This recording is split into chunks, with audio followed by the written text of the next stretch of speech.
Break के बाद एक बार फिर आपका बहुत स्वागत है। नमस्कार, मैं सोनाली और आप देख रहे हैं केकेडी न्यूज। जी हाँ, वक्त हो चला है मुद्दे की चर्चा का, जिसमें आज चर्चा करेंगे प्राण प्रतिष्ठा को लेकर के ही, लेकिन इस पर हो रही राजनीति को लेकर के, धर्म के नाम पर हो रही राजनीति को लेकर के जो विपक्ष के द्वारा मुद्दा बनाया जा रहा है। जी आपको बता दें, 22 जनवरी का इंतजार सभी को बेसब्री से है, जिसमें केवल 5 दिन का समय ही बचा हुआ है। लेकिन उससे पहले देश में राजनीति भी अपने चरम पर है और सियासी बयानबाजी भी काफी तेज हो गई है।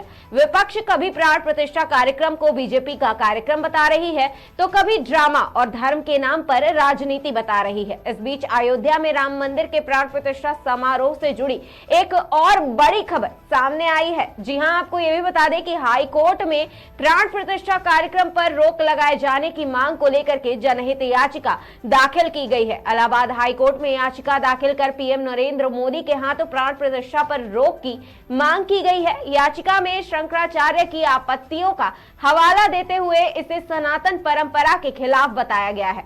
आरोप है कि बीजेपी 2024 के लोकसभा के चुनाव का लाभ उठाने के लिए यह आयोजन कर रही है। इस मुद्दे पर चर्चा करने के लिए हमारे साथ आज तमाम मेहमान मौजूद है। बीजेपी से विकास जी, कांग्रेस से पवन जी, सपा से अखलाक जी और आचार्य कौशलेंद्र जी हमारे साथ भी मौजूद हैं। आप सभी मेहमानों का बहुत स्वागत है मुद्दे की चर्चा में।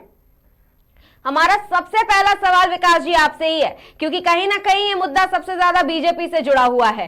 पहले केवल राजनीतिक विरोध हो रहे थे, पहले केवल राजनीतिक पार्टियां ही इसका विरोध कर रही थी, लेकिन अब ये जो बड़ी खबर सामने आई है, जिसमें इलाहाबाद हाईकोर्ट में याचिका भी दाखिल कर दी गई है प्राण प्रतिष्ठा को लेकर के कि पीएम मोदी के हाथों इसे ना करवाया जाए, तो क्या इसे भी राजनीतिक स्टंट ही समझा जाए और राजनीति के तहत ही करवाया गया, यही समझा जाए? देखिए, बहुत बहुत धन्यवाद आपका। जय विकास। सबसे पहले तो ये समझ लीजिए कि ये राजनीतिक स्टंट है और हमारे सनातन धर्म पर एक पुनः कुठाराघात करने का एक प्रयास है। आप समझ लीजिए, जो विधर्मी ताकतें हैं वो अंतिम क्षण तक ये प्रयास नहीं छोड़ना चाहती हैं कि कैसे भी राम मंदिर में व्यवधान उत्पन्न हो और राम मंदिर ना बने, ना उसकी प्राण प्रतिष्ठा हो पाए। इसका हर संभव प्रयास कर रही है, चाहे वो शंकराचार्य जी के वक्तव्यों का सहारा लेने की बात हो और चाहे तमाम तरीके के प्रोपेगेंडा फैलाने की बात हो। आपको सोनाली जी मैं याद दिला देना चाहता हूं कि हम तो इस जंजाल को बहुत पहले से पार करते चले आए हैं। आप याद कर लीजिए, विधर्मी ताकतों ने 2008 में राम मंदिर को लेकर के, राम के अस्तित्व को लेकर के कोर्ट में हलफनामा दिया था कि राम काल्पनिक हैं। तो ये तो कोर्ट में हलफनामा देने वाले लोग हैं और राम को काल्पनिक कहने वाले लोग हैं। जब 2008 में इनकी दाल नहीं गली, राम को काल्पनिक साबित करने के लिए अपनी वकीलों की फौज खड़ी कर दी और उसमें भी जब नाकामयाब हुए तो 2019 में राम मंदिर पर जब सुप्रीम कोर्ट अपना निर्णय देने जा रहा था, तब भी कोर्ट में चले गए यही सारे वकील जाकर के, और इन सारे वकीलों ने ये कहा कि अभी निर्णय मत कीजिए साहब, अभी चुनाव आने वाला है। तो देखिए कितनी बड़ी विडंबना है। फिर कोर्ट में इन्हें मुंह की खानी पड़ी और राम मंदिर पर कोर्ट ने अपना निर्णय सुनाया। उसके बाद देख लीजिए, जब शिलान्यास का वक्त आया तो शिलान्यास 2020 में, तब भी सुप्रीम कोर्ट का दरवाजा खटखटाया गया और ये कहा गया कोरोना का बहाना लेकर के कि शिलान्यास ना किया जाए। तब भी कोर्ट में ये लोग गए और आज जब प्रभु श्री राम का मंदिर बनकर के तैयार हो रहा है, उनकी प्राण प्रतिष्ठा का भव्य आयोजन, दिव्य आयोजन 22 जनवरी को होने वाला है, तो उस पर भी किसी प्रकार से जो विधर्मी ताकतें हैं वो अपना प्रभाव छोड़ने के लिए, उनमें व्यवधान डालने के लिए फिर कोर्ट का सहारा ले रही हैं और कोर्ट में जाकर के अनगढ़ प्रलाप, मैं तो कहूंगा ये विधवा विलाप है उन लोगों का जो राम को काल्पनिक कहते कहते नहीं थकते थे और जब अपनी थोती राजनीतिक महत्वाकांक्षा के लिए आज राम राम जप रहे हैं, लेकिन मुख में राम और बगल में छुरी है इन लोगों के। राम केवल इनके जबान पर है, हृदय तो आज भी इनका वही काला हृदय है, वही राम विरोधी हृदय है इनका। पवन जी, आप जवाब दीजिएगा। पहले आप लोग कहते थे कि मंदिर वही बनाएंगे और तारीख नहीं बताएंगे, अब भी वही नारा चल रहा है कि हम मंदिर तो जाएंगे लेकिन तारीख नहीं बताएंगे। आखिर ये स्टंटबाजी इतनी की क्यों जा रही है, इतने बयानबाजी क्यों किए जा रहे हैं?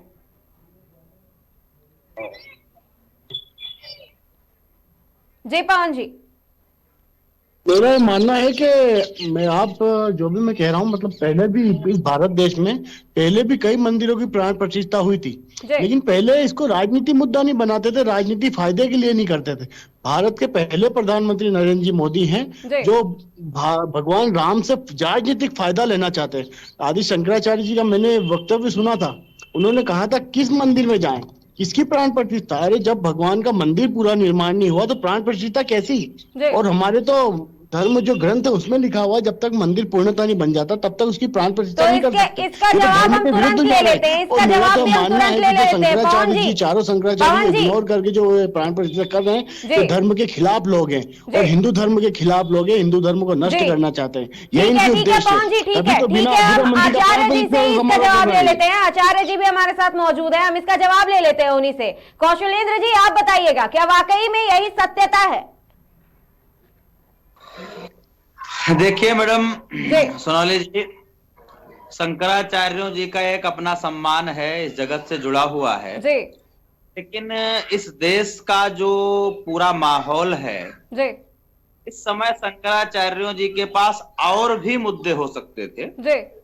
के ऊपर कई कुठाराघात अनदर चल रहे हैं, स्त्रियों का व्यासपीठ पर बैठना, अनदर जातियों का व्यासपीठ पर बैठना, भागवत कथा कहना, पर्व निर्णय लेना, हिंदू सनातन धर्म जो इधर उधर विलय हो रहा है उसको रोकना, धर्म को लेकर उद्गार, धर्म को लेकर के एक माहौल बनाना शंकराचार्यों का ये ऐसा नियम होना चाहिए जी। तमाम जगहों पर देखा गया कि शंकराचार्य मूक स्थिति में बैठे हुए जी। अगर आज देश भगवामय है, राममय है जी, सरकार किसी की भी होती, सम्मान एक देश के जो पीठ पर विराजमान है, चाहे प्रधानमंत्री हो, चाहे राष्ट्रपति हो, चाहे इस समय हमारे प्रदेश के मुख्यमंत्री, इन लोगों को, राजा को कोई यह बताने की जरूरत नहीं है कि किसका कौन सा अधिकार है, राजा स्वयं डिसाइड करता है। शास्त्र मानता है कि राजा चलता फिरता स्वयं देवता होता है। ये कह देना थोड़ा सा बड़ी बात हो जाती है, क्योंकि लोग कह देंगे कि बीजेपी का पक्ष रख रहे हैं आचार्य जी, ऐसा कह देंगे लोग और ऐसा विपक्ष भी कह देगा जी। आचार्य जी, आप शास्त्रों में उठा करके देख लीजिए, ये बात मैं किसी के खुश करने के लिए, किसी को प्रसन्न करने के लिए नहीं कह रहा हूं। शास्त्रों में लिखा हुआ है कि जो राजा होता है देश का, वो चलता फिरता स्वयं में देवता होता है जी। ये सामान्य व्यक्तियों के लिए नियम है कि वो गृहस्थ होकर के पूजा करे पूरी। अब 500 वर्षों से जिस चीज का हम इंतजार कर रहे हैं जी, हम सनातन हैं, या सबसे पहली बात देखिए, पार्टी होना एक विशेष बात नहीं है, किसी कोई भाजपा में है, कोई सपा में है, कोई कांग्रेस में, लेकिन सबसे पहले उसको ये जांच करना चाहिए कि वो सनातनी तो है, वो हिंदू तो है। और आज ये हिंदुओं के लिए बहुत गर्व की बात है। जो लोग कह रहे हैं कि ऐसा कभी नहीं हुआ, कोई एक मंदिर का नाम बता दीजिए जो अन्य किसी सरकार में स्थापित किया गया हो, कोई एक अन्य मंदिर। पवन जी, आप ही ने अभी ये जवाब पूछा था, ये सवाल किया था, अब आप ही जवाब भी दे दीजिए। शंकराचार्य आचार्य जी साफ साफ पूछ रहे हैं, आप ही जवाब दे दीजिए इसका। कोई एक मंदिर का नाम बता दीजिए जो स्थापित किया गया हो अन्य सरकारों में। हम शंकराचार्य जी से भी बात करना, हम उनका सम्मान करते हैं जी, नो डाउट, हमारे धर्म के धुरंधर हैं। मेरा तो कहना, शंकराचार्य का वक्तव्य सुना था आपने, मैंने भी बहुत ध्यान से सुना। शंकराचार्य जी कहना है कि जब हम पंजाब में कांग्रेस सरकार के धर्म के खिलाफ लड़ रहे थे, नहीं, पवन जी, अभी आपने कहा कि इससे पहले ऐसा कभी नहीं हुआ है कि जो मंदिर है वो पूरी तरह से बना नहीं है और उसका प्राण प्रतिष्ठा कर दिया गया हो। तो आचार्य जी आपसे यही सवाल पूछ रहे हैं कि बता दीजिए वो मंदिर कौन सा है इससे पहले जो बन के तैयार हुआ। आप आचार्य जी के सवालों का जवाब दीजिए ना पवन जी। पवन जी, आपसे आचार्य जी सवाल कर रहे हैं, उसका जवाब तो दीजिए। मैडम लिसन, मेरी बात सुनिए। मैं कह रहा हूँ, कल का वक्तव्य मैंने शंकराचार्य जी का सुना, उन्होंने कहा जब हम पंजाब में कांग्रेस सरकार के खिलाफ थे तो बीजेपी हमको सपोर्ट करती थी। जब हम कर्नाटक में कांग्रेस सरकार के खिलाफ, धर्म के खिलाफ जब कुछ भी करती थी, हम कांग्रेस की सरकार के खिलाफ होते थे, तब बीजेपी सपोर्ट करती थी। जब राजस्थान में कांग्रेस कुछ धर्म के खिलाफ करती थी तब हम बीजेपी का सपोर्ट करती थी। आज जब हम बीजेपी को सही दिशा दे रहे हैं धर्म के बाद में, तो बीजेपी हमारा विरोध कर रही है। मतलब शंकराचार्य जी भी हिंदू विरोधी हो गए। बड़े शर्म की बात है बीजेपी को, राजनीति करते करते और धर्म गुरुओं को विरोध बताने लगे। जहां से फाइनेंस मिल जाएगा बहुत बड़ी बात कहने जा रहा हूँ आपके चैनल मेरा के माध्यम से। मानना है कि ये हिंदू समाज का अपमान है। पवन जी, आचार्य जी आपसे कुछ कह रहे हैं, कुछ पूछ रहे हैं, आप वो सुन लीजिए, उसके बाद जवाब दीजिएगा। मानता हूँ और नरेंद्र मोदी जी को इस विषय पे माफी मांगनी चाहिए पूरे देश से। पवन जी, आप आचार्य जी की बात तो सुनिए। जब बात ही आचार्यों की हो रही है, जब बात ही पंडितों की हो रही है, जब बात ही महंतों की हो रही है, तो उनकी बात तो सुनिए कम से कम। वो जो कह रहे हैं उसको सुन लीजिए। लेकिन हमारे जो धर्म में सबसे बड़े अगर कोई पीठाधीश है तो शंकराचार्य जी। तो इसका मतलब ये है कि उनके अलावा आप किसी भी आचार्य की बात नहीं सुनेंगे, किसी भी मान की बात आप नहीं सुनेंगे। स्वागत है उनका, सुनेंगे, बिल्कुल तो फिर सुनिए ना, उनकी भी सुनेंगे। सर्वोपरि पवन जी फिर बात तो सुनिए। हाँ जी बोलिए। जी आचार्य जी बताइए। तस्मात् शास्त्रम प्रमाणेषु कार्याकार्यो व्यवस्थितो। अगर हमारे सनातन में कोई बात आती है, जैसे अभी देश में कोई बात आएगी तो यही कहा जाएगा कि जो संविधान कहेगा वही किया जाएगा। ऐसे ही जब सनातनियों की बात आएगी तो कहा जाएगा तस्मात् शास्त्रम प्रमाणेषु कार्याकार्यो व्यवस्थितो। जैसा शास्त्र कह रहा है वैसा निर्णय लेना चाहिए। तो शास्त्र कह रहा है, अब शास्त्र की बात सुनिए। तदेव लग्नम सुदिनम तदेव, नारायण का कार्य जिस दिन किया जाएगा वही दिन, वही लग्न, वही मुहूर्त सबसे सिद्ध और सबसे जागृत मुहूर्त है। तो ये वो अनर्गल प्रलाप न करें कि मुहूर्त नहीं है। 22 तारीख को काशी विद्वत परिषद से मुहूर्त आया है। काशी विद्वत परिषद को शंकराचार्य जी भी नहीं नकार सकते, क्योंकि इस काशी विद्वत परिषद ने ही उन्हें शंकराचार्य माना है। शंकराचार्य जी खिलाफ है क्या? मैं नहीं कह रहा हूं सनातन के खिलाफ है, लेकिन अन्य भी मुद्दे हैं। मुझे आपकी भाषा शैली से लग रहा है कि आप सनातन के खिलाफ और शंकराचार्य के खिलाफ हैं। पवन जी इसको मुद्दा क्यों बना रखा है आप लोग? फिर जाकर के अगर हम आपके गठबंधन की ही बात करते हैं तो आप पहले कहते हैं कि हम धर्म की राजनीति नहीं करते हैं। गठबंधन का एक पार्टी शंकराचार्य जी गलत कह रहे हैं। अभी तक धर्मगुरु राम मंदिर को जो भी मंदिर बन रहे हैं उनका प्राण प्रतिष्ठा धर्मगुरु के माध्यम से होती है। भी विरोधी हो सकता है केवल उसकी विचारधारा से। मैं व्यक्तिगत शंकराचार्य जी का सम्मान करता हूं, लेकिन वर्तमान की विचारधारा से मैं उनका सपोर्टर नहीं हूं, क्योंकि वर्तमान की विचारधारा किसी की बिक भी सकती है। विकास जी इतनी सारी बातें आपने सुनी, इसका जवाब दीजिए। कांग्रेस के विरोध में रहे तब तक तो अच्छे थे। पवन जी सुन लीजिए, पवन जी धैर्य से सुनिए। वो तो किसी भी पार्टी का जो धर्म के विरुद्ध, पवन जी सुन लीजिए, पवन भाई सुन लीजिए, धर्म को करना, धर्म को आगे ले जाना शंकराचार्य नैतिक सिद्धांत है और उन सिद्धांत आपका मैं अभी कंफ्यूजन भी दूर किए दे रहा हूँ अपने पवन भाई का। सोनाली जी, अभी पवन भाई ने कहा है कि इससे पहले भी मंदिर बने और प्राण प्रतिष्ठा हुई, कभी ऐसे आयोजन, कभी ऐसे इस तरीके से नहीं किया गया।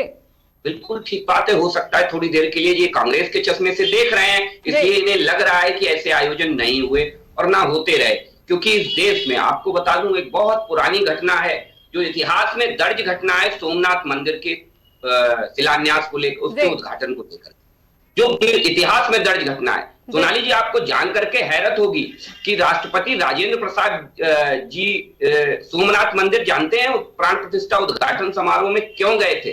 क्योंकि नेहरू जी सोमनाथ ट्रस्ट की पहली पसंद थे। सोमनाथ ट्रस्ट के ट्रस्टी राजा दिग्विजय नाथ सिंह जी ने उसके बाकायदा नेहरू जी को आमंत्रण पत्र भेजा कि नेहरू जी आए और इसके प्राण प्रतिष्ठा में भाग लें। इसके प्रति उत्तर में नेहरू जी ने जानते हैं क्या पत्र लिख करके नेहरू जी प्राण प्रतिष्ठा में भाग लें, ना कि प्राण प्रतिष्ठा खुद आगे होकर करें। यही तो चाहते हैं। अरे नरेंद्र मोदी भी इसमें भाग लें, लेकिन खुद आगे होकर धर्म गुरु जो करना चाहते हैं उनसे करने दो। क्यों नहीं थे आप? जाने तो मंदिर अपनी दशा और दुर्दशा को रोते रहते थे भाई।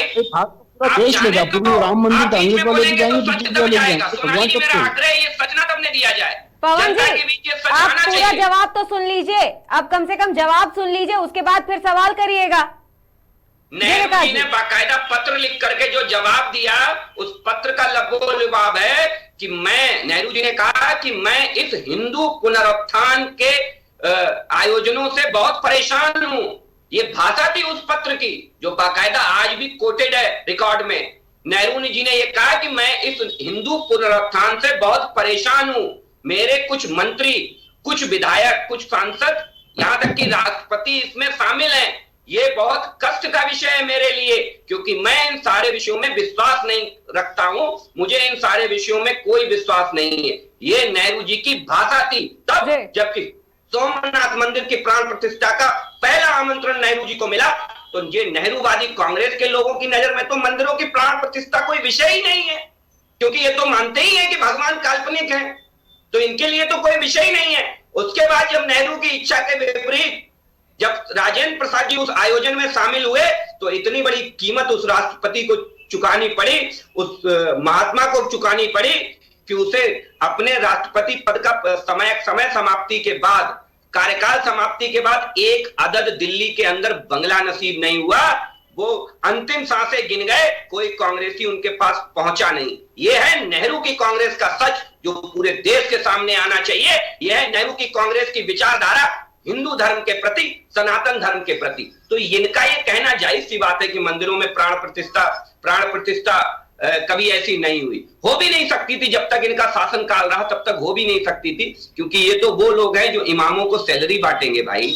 ये तो वो लोग हैं जो इस देश में सेकुलरवाद की राजनीति का सहारा लेकर के अपनी तुष्टीकरण की राजनीति को साधेंगे और राम को काल्पनिक कहने तक से भी परहेज नहीं करेंगे। अरे भाई, मैंने वकीलों का नाम नहीं बताया था सोनाली जी, जरा बता दीजिए कि राम को काल्पनिक कहने के लिए फौज अगर किसी ने खड़ी की थी तो वो कपिल सिब्बल के नेतृत्व में कांग्रेस पार्टी ने खड़ी की थी, जो राम को काल्पनिक कह रहे थे। कपिल सिब्बल के ही कांग्रेस पार्टी के नेता के नेतृत्व में ही वकीलों की फौज खड़ी हुई थी जब कहा गया था 2019 में कि राम पर अभी निर्णय मत दीजिए, इस राम मंदिर पर। तब भी कपिल सिब्बल के रूप में कांग्रेस ने ही वकीलों की फौज खड़ी की थी। ये मैं फिर कहता हूं आपको, मैं जब विधर्मियों से संबोधित करता हूं तो ये पूरा देश समझ जाता है कि विधर्मी किसके लिए उपयोग किया जा रहा है। आज आप शंकराचार्य जी की बातों का बहाना ले रहे हैं, बातों का विषय ले रहे हैं। उन्हीं में ही शंकराचार्य जी ने बाकायदा वक्तव्य जारी करके उनका इंटरव्यू है, बाकायदा सुन लीजिएगा। एक मैं टीवी चैनल पे इंटरव्यू देख रहा था, नविका कुमार जी ले रही थी इंटरव्यू। उन्होंने स्पष्ट कहा है कि अगर ये शास्त्र सम्मत है तो मुझे कोई बुराई नहीं है। ये स्वयं शंकराचार्य जी ने कहा है। क्या वो शंकराचार्य नहीं है भाई? जरा पूछ लीजिएगा इनसे। और उन्होंने कहा है मेरा इससे कोई विरोध नहीं है। उन्होंने स्पष्ट रूप से कहा है कि मेरा इससे कोई विरोध नहीं है, मैं जा नहीं सकता, ये दूसरा विषय है, लेकिन मेरा इससे कोई विरोध नहीं है। और ये तो हमारे लिए हर्ष का विषय है कि आज इतने सैकड़ों वर्ष की प्रतीक्षा आज हम सबके सामने मूर्ति रूप ले रही है। बड़े अभाग्यशाली हैं हम लोग कि ये मूर्ति रूप होते हुए देख रहे हैं। मैं फिर कहता हूं आपको, राजनीति तो जब चाहे तब कर लीजिएगा, प्रभु और धर्म के मुद्दे पर राजनीति नहीं होनी चाहिए। और मैं तो आग्रह करूंगा कि जिस तुष्टीकरण की राजनीति में आप फंसे हो, जिस M/Y समीकरण को लेकर के लोग आगे बढ़ते हैं, उसी M/Y समीकरण में जरा M से सीख ले लीजिए। मेरा आग्रह है कि धर्म के प्रति उनके नेताओं से लेकर के सबका नजरिया देख लीजिए। कभी ये विघटन नहीं देखने को मिलेगा जो आज कांग्रेस ने इस देश में सनातन धर्म के प्रति लोगों का रवैया बनाया है, नेताओं का बनाया है। इतना विघटनकारी राजनीति आज कांग्रेस ने की है केवल हिंदू धर्म में, क्योंकि हिंदू को ओबीसी में बांटेंगे, SC में बांटेंगे, दलित में, अति पिछड़ा में बांटेंगे, सवर्ण में बांटेंगे, सवर्णों में भी अपर कास्ट और लोअर अपर कास्ट में बांटेंगे, लेकिन कभी उस धर्म में बांटने का कोई प्रयास नहीं करते। क्यों? क्योंकि वो इनका वोट है भाई, इनके वोट में कैसे सेंध लग जाएगी। ये वोट की राजनीति करते हैं और हम देश की राजनीति करते हैं, ये बिल्कुल स्पष्ट है। सोनाली अखलाक जी, आप जवाब दीजिएगा, आप कुछ कह रहे थे। अच्छा, बीजेपी के प्रवक्ता जी का जवाब दूं मैं? जी हाँ जी जी जी, अखलाक जी बताइए। एक सवाल ये भी है कि पहले सवाल भी एक सवाल भी है इससे जुड़ा हुआ कि पहले आवाज नहीं आ रही। मैं ये पूछना चाह रहा हूँ कि अभी जो बोल रहे थे वो बीजेपी के प्रवक्ता जी हैं? जी अखलाक जी, विकास जी अभी तक बोल रहे थे। इन्होंने तो अपनी ही सरकार को आईना दिखा दिया कि धर्म पे राजनीति नहीं करनी चाहिए। इन्होंने तो अपनी सरकार को आईना दिखा दिया कि अपर कास्ट लोअर कास्ट की राजनीति नहीं करनी चाहिए। ये तो अपनी ही सरकार को, एक बहादुर प्रवक्ता है, मैं तो इनको सलाम करता हूं कि ये ना सपा ना कांग्रेस, ये तो अपनी सरकार को आईना दिखा रहे हैं कि भाई धर्म की राजनीति मत करो, हिंदू मुस्लिम की राजनीति मत करो, तुष्टीकरण की राजनीति मत करो। अरे मैं तो धन्यवाद देता हूं हमारे भाई को जिन्होंने बात कही है। भी इनके जैसे प्रवक्ता अगर भारतीय जनता पार्टी में आ जाए तो ये धर्म की राजनीति खत्म ही हो जाए भारतीय जनता पार्टी से। मैं तो सलाम करता हूं इनको। और अभी मैं और भी चीजें सुन रहा था, शायद आचार्य जी कह रहे थे जी। अब वो आचार्य है, बड़े हैं जी, मैं उनकी बातों को सुन रहा था, बहुत करीब से देख भी रहा था। सलाम जरा मेरे ढंग से सुनिए और सलाम और भी मुद्दों पर कर लीजिए। हम लोग मुस्लिमों में संविधान के नहीं प्रति करेंगे, पसमाइंदा की बात नहीं करेंगे, मुस्लिमों में अति पिछड़ों की बात नहीं करेंगे, मुस्लिमों में शिया सुन्नी की बात नहीं करेंगे। मैंने ये विषय कहा था। आवाज नहीं आ रही मेरे पास, अगर आप बोल रहे हैं तो कृपया शांत। सब करेंगे, ये आप कर रहे हैं, ये और कौन कर रहा है? कभी करते हैं कांग्रेस पार्टी, कभी करती है समाजवादी पार्टी, लेकिन आप ही पीडीए लेकर के आ जाएंगे, आप ही दुनिया भर की चीजें लेकर के आ जाएंगे, लेकिन आप कभी भी उन धर्मों में झांकने की कोशिश नहीं करते। अगर आप समाजवादी पार्टी के प्रवक्ता हैं तो सुन करके देखिए और कान खोल करके सुनिए। अच्छा, आपकी आवाज नहीं आ रही है। ये मेरा आग्रह है आपसे। क्यों? क्योंकि आपके पास बोलने के लिए नहीं है, इसलिए आप उसमें से अपने मन मुताबिक निकाल लेंगे और निकाल करके बोल लेंगे। आप हटो बचो की राजनीति मत करिए। इस देश में इस देश की राजनीति करिए, देश को आगे ले जाने की राजनीति करिए। पवन जी, आप जवाब दीजिएगा। सोनाली जी, मेरी आवाज आ रही है आपको? जी अखलाक जी, आपकी आवाज आ रही है। हाँ, तो मैं आगे कह रहा था, आचार्य जी अभी संविधान को लेके कह रहे थे, तो मैं तो कहता हूं ठीक है आचार्य जी, मैं आपका सम्मान करता हूं, बड़े हैं, ज्ञानी हैं, आचार्य हैं। उन्होंने कहा संविधान, बेशक समाजवादी पार्टी हो, कांग्रेस पार्टी हो, भारतीय जनता पार्टी हो या इस देश की कोई पार्टी हो, इस देश का कोई नागरिक हो, उसको संविधान फॉलो करना चाहिए, संविधान पे चलना चाहिए। तो क्या अभी इस देश में कितनी घटनाएं हो गई कि जिन 22 तारीख को राम जी के मंदिर का उद्घाटन है, उन्हीं के नारे लगवाने के चक्कर में कितनी वीडियो वायरल हुई है। आप देखिए, क्या वो संविधान कहता है कि जय श्री राम का नारा लगा वरना तुम्हें मार देंगे? कि ये संविधान कहता है? मॉब लिंचिंग के नाम पर कितने लोगों को मार दिया गया, क्या ये संविधान कहता है? तो संविधान पे चलने की बात अगर होती है तो संविधान पे चलना भी सीखिए। और मंदिर का उद्घाटन हो रहा है, सभी लोग जानते हैं, सभी लोग इससे खुश हैं कि कोर्ट ने फैसला दिया है। और आचार्य जी ने एक बात और कही कि अभी तक जो नहीं हुआ था वो अब हुआ। 22 को मंदिर बनने जा रहा है बीजेपी की सरकार में, तो क्या बीजेपी ने मंदिर बनवाया है क्या आचार्य जी?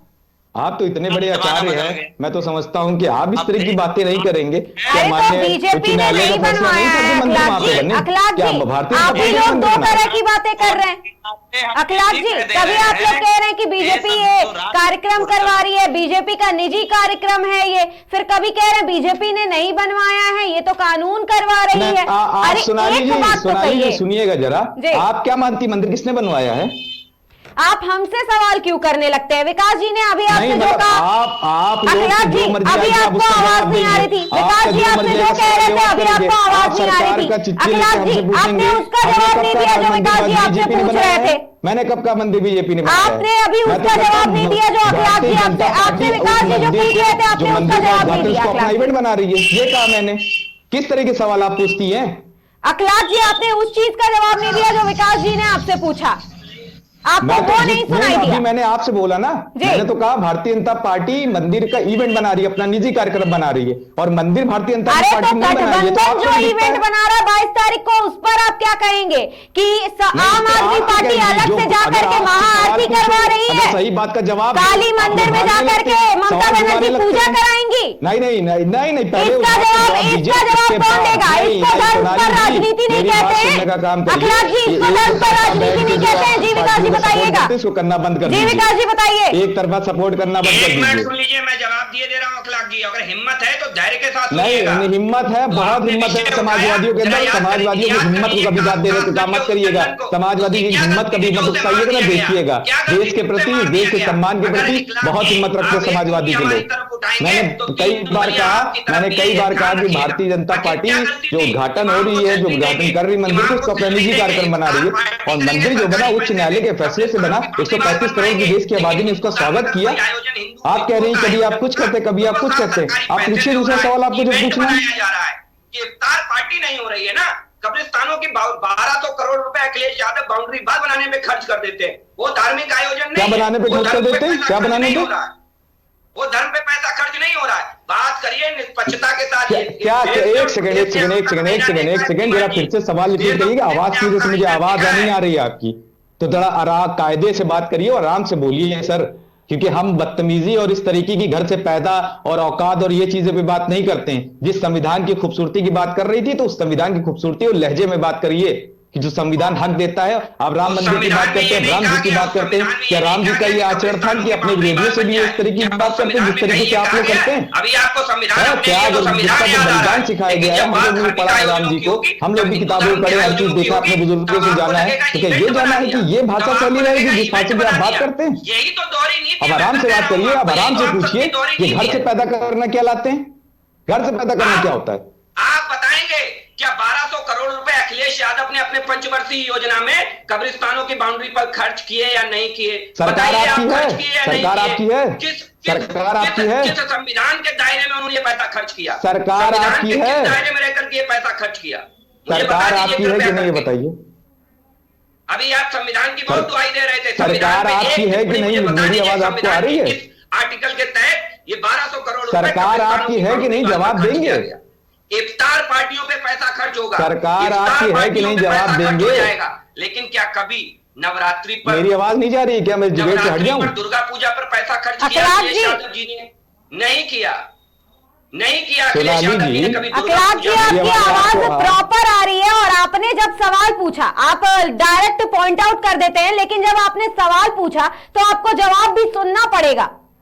नहीं तो जवाब मुझे क्लियर, आपकी आवाज नहीं आ पा रही। मैंने आपका जो पूरा फैक्टर है ना, सपा का पूरा फैक्टर है या गठबंधन का पूरा फैक्टर है, जितनी भी चीजें हैं, ये सारी चीजें समझ आ रही हैं, ना ही केवल देश की जनता को बल्कि सबको समझ आ रही है, एक एक इंसान को समझ आ रही है। से समझाएंगे तो बेशक समझ में आएगा, आप लोग इस तरीके समझाएंगे तो बेशक अरे समझ में अखिलेश जी, आएगा। आप इसका जवाब दीजिए ना, तो चुनावी स्टंट बना ही क्यों रहे हैं आप लोग? 22 तारीख को ही गठबंधन क्यों पूरे देश में कार्यक्रम करने के लिए निकला है?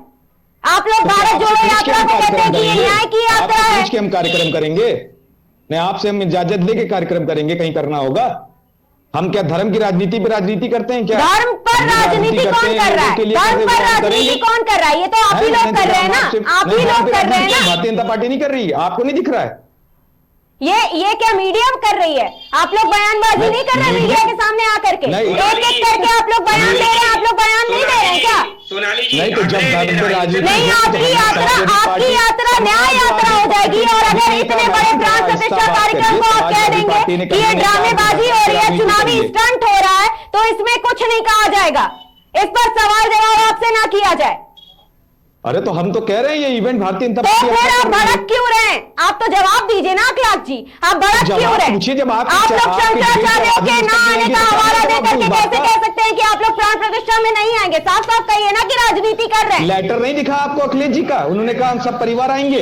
इस पे बोलिए जरा अपने मीडिया पे, अखिलेश जी ने कहा इस चीज को कि सब परिवार जाएंगे, बोलिए।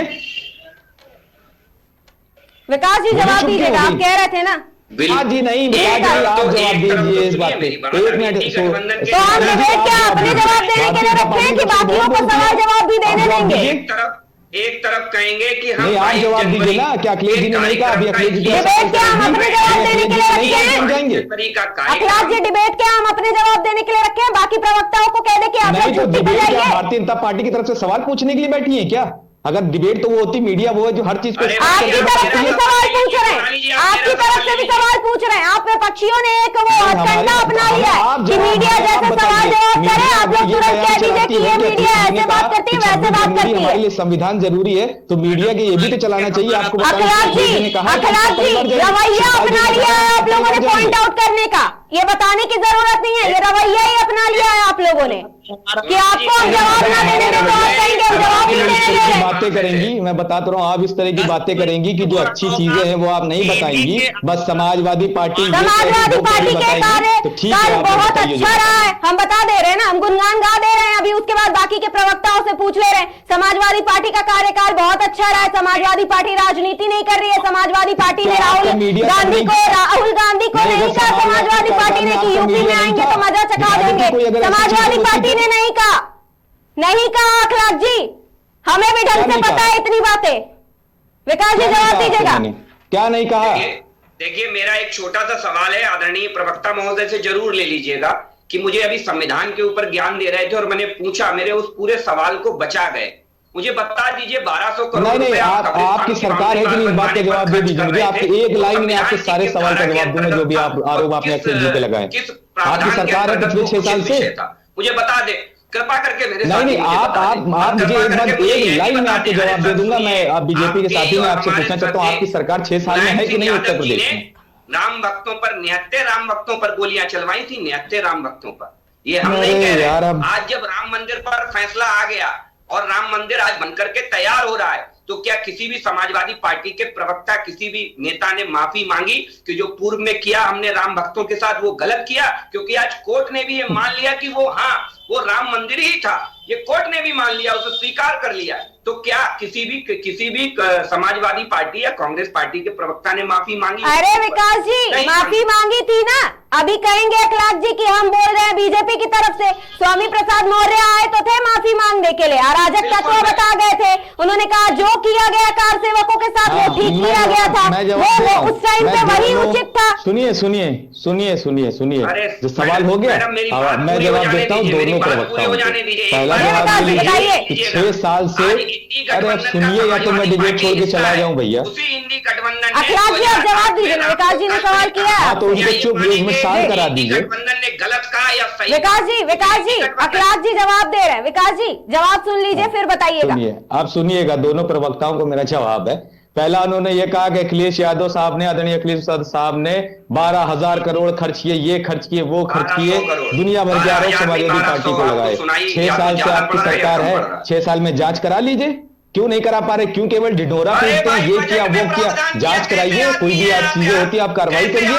6 साल से सरकार है, आप क्या कर रहे हैं सरकार में? स्वामी प्रसाद मौर्य जी अगर कोई बयान देते हैं तो उस पर आप मुकदमा लिखिए। अगर धर्म के खिलाफ बयान देते हैं उस पर मुकदमा लिखिए। आपने कही कि नेताजी ने, समाजवादी पार्टी की सरकार में कार सेवकों पर गोली चली, तो मैंने पहले भी कहा है कि अगर वहां पे उस भीड़ में नेताजी का परिवार का कोई होता, उनका भाई होता, उनका बहन होता, उनका बेटा होता, तो संविधान बचाने के लिए वो करते। अगर उस पक्ष की जो कोई मुस्लिम पक्ष होता तब भी संविधान बचाने के लिए नेताजी वो करते। समाजवादी वो पार्टी है, संविधान पे चलने वाली पार्टी है, धर्म पे राजनीति करने वाले हम लोग नहीं है। आप लोग की तरह की धर्म मत है बीजेपी में, जेपी माने धर्म हमारे लिए अलग है। उत्तर प्रदेश और देश की जनता और उसके विकास के लिए हम काम करते हैं। ये जवाब मैंने दिया आपको। अब दोबारा ये मत कहिएगा कि 12,000 करोड़ खर्चा किए, 14,000 खर्चा किए। आपको जांच करा सकते हैं, आप जांच कराइए। कार्रवाई अगर गलत है तो कर दीजिए कार्रवाई। यहाँ टीवी बैठ के बयानबाजी मत करिए। क्यों कब्जा जमाए बैठा रहा? उनका सजाती है क्यों कब्जा जमाए बैठा रहा? जरा पूछ लीजिए। तब नहीं लॉ एंड ऑर्डर कमजोर पड़ रहा था, तब नहीं लॉ एंड ऑर्डर। अरे भैया तो जांच करा लेते ना। अभी आरोप इतनी देर से लगा रहे, एक लाइन में जवाब दे दिया। 6 साल से सरकार है, जांच करा लो। अगर कोई भी चीज गलत हो, स्वामी प्रसाद मौर्य अगर कोई बयान गलत दे रहे, आप उन पे कार्रवाई करिए, आप उन पे कार्रवाई करिए। पूछिए क्या धर्म के संविधान के किस धारा में लिखा है कि 1200 करोड़ रुपए, आप 1200 करोड़ रुपए? अरे तो जांच, मेरे भाई, मेरे सर हाथ जोड़ता हूं, बयानबाजी मत करो। अगर कुछ गलत हो तो जांच करा लो, सरकार आपकी है, जांच करा लो। क्यों नहीं जांच करा रहे? 6 साल से आप बैठे हुए थे, इवेंट बता रहे, क्यों बयानबाजी कर रहे हो? पार्टी इवेंट नहीं होती थी अखिलेश यादव की सरकार। अरे अब अगर अभी आपको दिख रहा होगा, सुना लीजिए। मैं बहुत विनम्र आपसे पूछता हूं कि ये मेरी बातों का जवाब देने दो। आप बात बताती हैं कि सवालों से भागते हुए निकले, मैंने जवाब दे दिया। ये किस संविधान का जिसका आपने जिक्र किया, संविधान की किस धारा में ये आता है कि आप 1200 करोड़ रुपए कब्रिस्तानों की बाउंड्री वाल के लिए दे दे? किस संविधान की धारा में आता है? ने सरकार को ये उसी संविधान में सरकार को ये आदेश मिला है, ये सरकार को ये हक मिला है कि वो जांच करा ले। अगर कुछ गलत होता है तो 6 साल से मेरा भाई करा लो जांच। 6 साल जो आपकी सरकार है, कर लो कार्रवाई जिसके खिलाफ करनी है, जो सरकार से विरोध काम किया है। तो क्यों यहाँ टीवी बैठ के मीडियाबाजी बयानबाजी करते हैं आप लोग? मूल अवधारणा राम करिए ना जांच, और जिस संविधान करिए जांच। प्रथम पृष्ठ पे भगवान श्री राम के राज दरबार की मूर्ति विराजमान हो। या तो इन तक मेरी आवाज नहीं जा रही है या तो आवाज मेरी बंद है। मैं आपसे पूछना चाहता हूँ, सोनाली जी, इनसे आपकी प्रॉपर आवाज आ रही है अखिलेश जी, आपकी प्रॉपर आवाज आ रही है, आपकी सारी बातें भी विकास जी सुन रहे हैं और हम भी सुन रहे हैं। जवाब दे रहे हैं, जितनी बातें हैं ये सारी सुन रहे हैं हम लोग। भाग जाएंगे इधर उधर तो सुन रहे हैं, तो कहते रहा हूँ कि जवाब दे देना इस बात का। मेरे भाई हैं, अगर समाजवादी पार्टी ने आपकी बातों का जवाब दे रहे हैं, कार्रवाई करें, आपकी बातों का जवाब दे रहे हैं। अब जवाब सुनिए। हाँ दीजिए, बताइए विकास जी। मुझे लग रहा है अखिलेश यादव जी की पार्टी के प्रवक्ता से एक विषय पूछ लीजिए। मेरा आग्रह है कि जब संविधान की बात कर रहे थे, अभी जब राम मंदिर को इवेंट करार दे रहे थे उसके आयोजन को, तो इन्हें संविधान की दुहाई देकर के उसे इवेंट बता रहे थे। जरा पूछ लीजिए 1200 करोड़ रुपए श्रीमान अखिलेश यादव जी ने कब्रिस्तानों की बाउंड्री वाल के लिए सरकारी धन से वो पैसा दिया। बाकायदा बजट में उसका मेरा गला सूख गया बोलते बोलते। या तो आप सरकार में नहीं हैं और सरकार में है तो इस तरह की छोटी बातें ना करा करिए। अगर किसी कार्य समाजवादी कार्यकाल में, सुनिए मेरे भाई, सुनिए, ये फिर वही जवाब दे रहे हैं जो ये रिपीट कर रहे हैं। मैं फिर वही जवाब दे रहा हूं जो मैं बोल रहा हूं। मैं कह रहा हूं ना, अगर समाजवादी सरकार में कोई भी गलत कार्य हुए हो, आपकी सरकार है 6 साल से, आप जांच करा लीजिए, आपसे जो बने आप कार्रवाई कर दीजिए। वरना ये बयानबाजी या झूठी बयानबाजी आदरणीय अखिलेश यादव साहब पे इल्जाम लगाना आप लोग बंद कर दे। भारतीय जनता पार्टी के लोग, अखिलेश जी, जांच जब करानी होगी वो तो आकर के एजेंसियां कर ही लेंगी। अब भारतीय जनता पार्टी हर चीज तो कराती नहीं है। अब ये तो केवल विपक्ष कहता है कि ईडी भी उन्हीं के सही बात आपने कही, जो ईडी सीबीआई है ये तो बहुत अच्छे से जांच करती है। भारतीय जनता पार्टी का कोई योगदान नहीं है। इसलिए पिछले 10 साल से किसी भी भारतीय जनता पार्टी वाले के खिलाफ कहीं जांच नहीं गई, जो गई विपक्ष गई। और ये हमारी मैडम सोनाली जी आप भी नहीं देख पा रही हैं। अगर मैं आपसे कुछ कह दूंगा तो आप भड़क जाएंगी, मीडिया पे सवाल उठा देते हैं तो मीडिया नहीं दिखाती है। जाएंगे, मान लीजिए कल जांच हो जाती है, आपने आज कहा जांच करवाने को, कल जांच हो जाती है, उसके बाद भड़क आप जाएंगे, कहेंगे भारतीय जनता पार्टी चुनाव से पहले केवल जांच ही करवाती रहती है। हमारे हिसाब से चलेंगे, हमारे हिसाब से चलेंगे तो फिर सरकार हमारे हिसाब से चलेगी। क्यों रहे कि भड़क जाएंगे? अरे हमसे क्यों कह रहे हैं? मैं तो कह रहा हूं कराइए, आप सही जांच कराइए, कभी सही सबूत पेश करिए। क्या मीडिया जांच कराती है? आप हर चीज में मीडिया को जांच कराइए, सही सबूत पेश करिए। ये भड़कने और भड़काने की बात ना करिए। आदरणीय आजम खान साहब को आपने गलत मुकदमे में जो फंसाने का काम भारतीय जनता पार्टी ने किया, कितने लोगों ने भी किया, संविधान में हक नहीं, तो हम लोग ने कहा जी से कहा कि आप अच्छे घर से आते हैं, आपको ऐसे शब्द नहीं सिखाए जाते हैं, आपके संविधान में ऐसे शब्द नहीं है। क्या आपके संविधान में यही सारे शब्द है क्या जो आप मुझसे पूछ रहे हैं? क्या मैंने आपसे पूछा? आप जितनी बातें पूछ चुके हैं, आपके शब्द उल्टा ही रहते हैं। आप मेरी बात भी सुनेंगे ना? मेरी बात सुनेंगे या नहीं? मेरी बात सुनेंगे या नहीं? अखिलेश जी मेरी बात सुनेंगे या नहीं? मैंने आप दूसरों की बात ही नहीं सुनते, आप दूसरों की बात ही नहीं सुनते। हम आपसे विनम्रता पूर्वक कह रहे हैं कि बाकी लोग भी हैं, उनसे सवाल करने दीजिए, लेकिन आप अपने ही जवाब पे अड़े हुए हैं कि जांच करवा लीजिए। अभी आप मैडम भड़क जाएंगी। अरे मैडम क्या भड़क जाएंगी? मीडिया का थोड़ी ना है कुछ उसमें जो मैडम भड़क जाएंगी। वो दिख रहा है। आप दूसरों से सवाल लेने दीजिए, आचार्य जी जवाब दीजिएगा। सवाल एक ही पूछ रहा है। आचार्य जी आप बताइएगा कि ये जो विपक्ष लगातार कर रहा है, पहले 22 जनवरी को प्राण प्रतिष्ठा होना था, मान लीजिए पूरा देश एकता की बात करता है, फिर विपक्ष नहीं आ रहा, एक एक करके एक एक विपक्ष की पार्टी ने, एक एक नेता ने मना कर दिया प्राण प्रतिष्ठा में शामिल होने से। और उसके बाद अब गुजरात में महाआरती करवाएगी आम आदमी पार्टी, काली आरती करवाएंगी ममता बनर्जी, और राम मंदिर को बता दिया उन्होंने ड्रामेबाजी की जा रही है। अब इसको क्या कहा जाए? आचार्य जी आप बताइएगा। पवन जी आप बताइए, अब इसे क्या कहा जाए? कहती विपक्ष के नेता ने मना कर दिया, अखिलेश जी ने मना किया, शिवपाल जी ने मना किया। जी आचार्य जी आप ही जवाब दीजिएगा, ये राजनीति ही करते रहेंगे।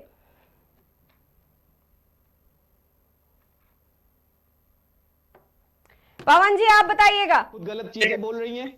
देखिए राजनीति अपनी जगह पर है, जी धर्म का कार्य है, सभी हिंदू भाइयों को, सभी पार्टियों को, शंकराचार्यों को, ये देश का एक बहुत बड़ा महोत्सव है। जी इस महोत्सव में आगे आकर के भाग लेना चाहिए और शास्त्र सम्मत सब कुछ कार्य हो रहा है, इसमें किसी का कोई विरोध नहीं है। खाली माननीय जी के, प्रधानमंत्री जी के जो बात उसमें शामिल होने की है, उनकी धर्म में, हिंदू धर्म में निष्ठा है। माननीय हमारे इस समय मुख्यमंत्री जी हैं, पीछे मुख्यमंत्री रहे हैं, वो सैफई में नाच कराते रहे, वो इफ्तार पार्टी कराते रहे, किसी ने विरोध किया? किसी ने नहीं किया। उनकी आस्था हनुमानगढ़ी में है, उनकी आस्था राम जन्म, ये तो व्यक्तिगत आस्था की बात है। तो उस व्यक्तिगत आस्था में व्यक्ति कार्य कर रहा है, उसका उसके प्रति कोई विरोध नहीं होना चाहिए और हर व्यक्ति को इस कार्य में सहयोग करना चाहिए, क्योंकि राम काज कीन्हे बिनह मोहि कहां विश्राम। और कोर्ट भी भाई याचिका जो स्वीकार की है उसमें कोई तथ्य वो देखेगी और तथ्य के आधार पर वो निर्णय लेगी कि राजा को क्या क्या गुण है। भाई कोर्ट से हम ज्यादा नहीं ना पढ़े हैं, वो उसके पास हर चीज की पुस्तकें हैं, हर चीज को पढ़ेगी तो उसको पता है कि राजा के क्या क्या निर्णय होने चाहिए।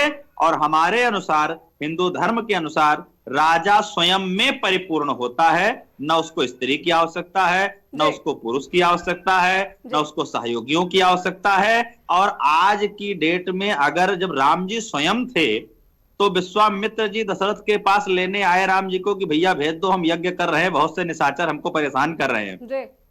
तो आज राम जी को अपने ही घर में बैठाने के लिए, घर मतलब मंदिर, अपने ही मंदिर में बिठाने के लिए अगर कुछ निशाचर मान लीजिए प्रोपोगंडा करते हैं, कुछ आवाज उठाते हैं, तो उनका स्वागत भी है।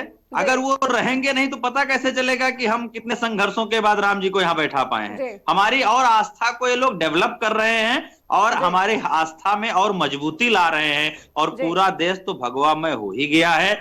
और भगवान ने चाहा तो हम आपके चैनल से और बड़ी बात कहें कि ऐसे ही नारायण की कृपा बनी रही इस देश के ऊपर, तो अब देश को हिंदू राष्ट्र बनने में कोई रोक टोक नहीं पाएगा।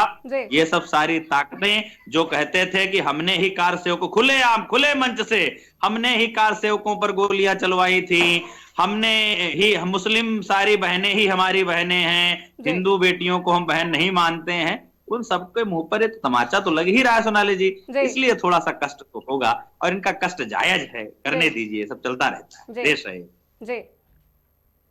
तो अभी भी सवाल वही है कि आखिर पीएम मोदी के प्राण प्रतिष्ठा करने पर इतना बवाल क्यों मचा हुआ है पूरे देश में, और पूरे देश में इसको लेकर के राजनीति क्यों हो रही है, और अब तो कोर्ट में भी याचिका दायर हो गई है। फिलहाल आप सभी मेहमानों का हमसे जुड़ने के लिए बहुत बहुत धन्यवाद। हम आपसे एक बार फिर से जुड़ेंगे दोबारा से।